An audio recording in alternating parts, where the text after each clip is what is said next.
आज पूर्वाह्न 10टा समय बलांगीर सहरस्थित सरकारी महिला महाविद्यालय रे समस्त भोट गणति केन्द्र पर एही तालीम शिविर अनुष्ठित होईछि।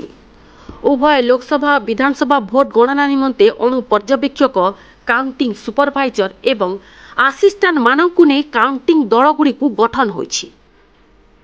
भोट गणना सह ईवीएम, वीवीपैट, भोटर स्लिप एवं व्यवहार होई नथिबा पोस्टाल बालाट गुड़ी सील करने प्रणाली बाबद रे तालीम दियाजिबो।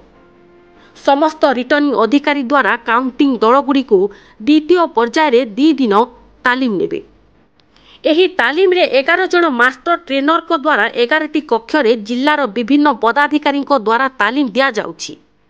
प्रथमे पोस्टाल बालाट गुड़िकर गणति हेबो, परे ईवीएम रे भोट गणना कराजिबो, शेष रे वीवीपैट चिरकुट गुड़िक गणना हेबो। एही प्रक्रिया रे प्रार्थी को एजेंट, अणु पर्यवेक्षक, काउंटिंग सुपरभाइजर एवं सहायक उपस्थिति रहिबे। निर्वाचन अधिकारी द्वारा नियुक्ति इंजीनियर माने मध्य गणना स्थल रे रहिबे।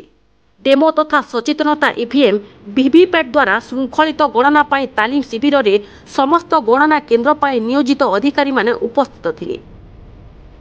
पोस्टाल बालाट गणना दल रे प्रत्येक टेबुल रे जणे एआरओ, जणे अणु पर्यवेक्षक, जणे काउंटिंग सुपरभाइजर एवं 2 जन आसिस्टेंट एवं ईवीएम गणना रे जणे अणु पर्यवेक्षक, जणे काउंटिंग सुपरभाइजर एवं जणे आसिस्टेंट एवं जणे चतुर्थ श्रेणी कर्मचारी रहिबे।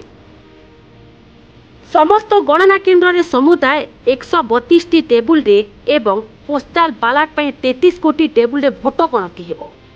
एथि निमंते 203 जन अणु पर्यवेक्षक, 203 जन काउंटिंग सुपरभाइजर, 161 जन काउंटिंग आसिस्टेंट एवं पोस्टाल बालाट गणति पाई 84 जन, समुदाय 651 जन नियुक्ति होइछन।